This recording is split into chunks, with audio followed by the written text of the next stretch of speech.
Hello, I am Martin, and welcome to Short Stories, brought to you by the National Taichung University of Science and Technology Language Center.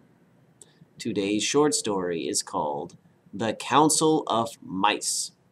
It is possibly one of Aesop's fables. We're not entirely sure. It was first recorded in the Middle Ages and tells the story of some mice who try to come up with a plan to protect themselves from the neighborhood cat.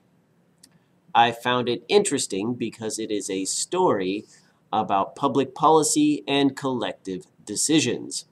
Governments don't always make the best decisions, and this story reminds us of that. Anyway, I will first read the vocabulary and example sentences. Second, I will read the story. Finally, I will read the listening comprehension questions. Let's get started. Vocabulary. Carefree. Carefree. When I was a student, I was carefree and happy. Threat. Threat. The military is ready to respond to any threat. Risk.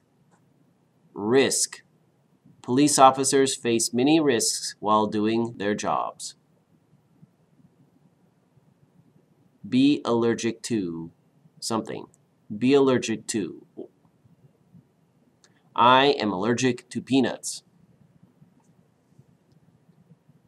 Community. Community. We live in a very safe community. Be up to doing something. Be up to doing something. I don't think he's up to going to a party tonight. He's too sick. Committee. Committee. The congressman sits on many important committees. Acquire. Acquire. He acquired a new rock for his collection. The story. Once there lived a colony of mice in an old farmhouse. They lived happily there, eating grain and playing in the fields. Then one day a farmer moved into the house with his family. They brought with them a cat. To the mice, this cat was a horrible monster. She ate 6 mice in the first week. The mice feared that their happy and carefree days were at an end. To deal with the threat from the cat, the mice held a meeting. Many mice proposed ideas about what to do. The oldest mouse said, "We ought to kill the cat. If we work together, each of us sharing the risk, I'm sure we could do it." A middle-aged mouse disagreed. "No, that's too dangerous. Why don't we move to a new house?" The old mouse shook his head. "No, we can't do that. We've worked so hard to build a community here. We'd lose everything." Then a young mouse raised his little hand and said, "I have an idea. We could hang a bell around the cat's neck. That way, we could hear the cat coming and run to safety." All the other mice liked that idea. The young mouse continued, "We could wait for the cat to go to sleep and slip it on her quietly. The best part is we would only need 1 mouse to do it." Now all the mice were nodding their heads in agreement, all except one, the old mouse. He said, "That's a very nice idea, but it leaves one important question unanswered. Who will put the bell on the cat?" The other mice all looked at each other, not knowing how to answer. I can't do it," said the middle-aged mouse, "because, I'm allergic. I'll sneeze and wake the cat." Another mouse said, "Don't look at me, I'm too busy." The leader of the council said, "I'd do it, but I can't because I'm too important to the community. If I died, who would lead us?" Finally, the young mouse said, "I'll do it." The old mouse looked at him questioningly and said, "Are you sure you're up to it?" The young mouse raised his head, puffed out his chest, and said, "Yes." The council voted in favor of the young mouse's plan. A planning committee was formed and a schedule set. After acquiring the bell and the string, the young mouse prepared for his mission. Now, there is something that the mice didn't understand about cat naps. Cats sleep a lot during the day, but most of their naps are very shallow, meaning that they don't fall into a deep sleep.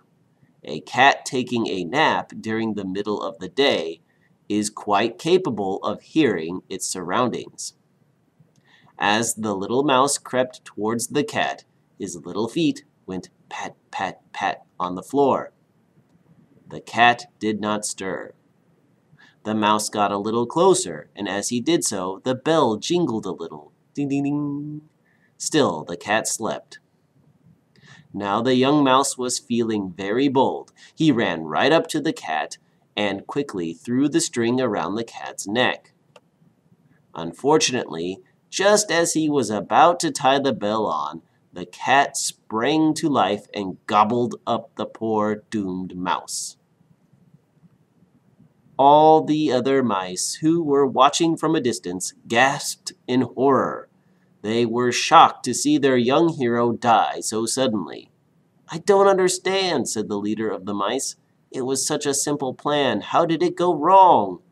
The old mouse looked at him and said, "It is one thing to say that something should be done, but quite a different matter to actually do it." Questions. Number 1. What was the old mouse's plan? A. To become friends with the cat. B. To move to a new house. C. To put a bell on the cat. D. To kill the cat.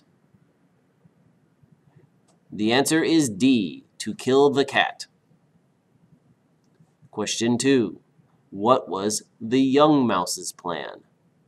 A. To become friends with the cat. B. To move to a new house. C. To put a bell on the cat. D. To kill the cat. The answer is C. To put a bell on the cat.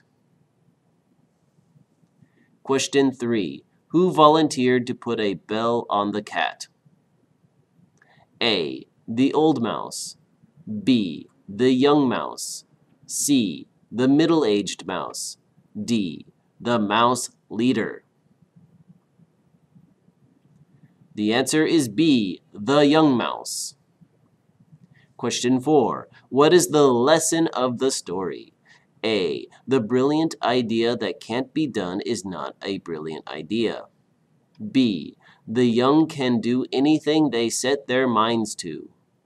C. Mice are all stupid. D. Cats sleep very deeply. The answer is A. The brilliant idea that can't be done is not a brilliant idea. Our story has ended, and I hope you learned a lesson about how groups make decisions and how usually it's only one person that does all the work while everybody else does nothing. I think you have all had that exact experience. Well, thank you for watching. I will see you next time. Bye-bye.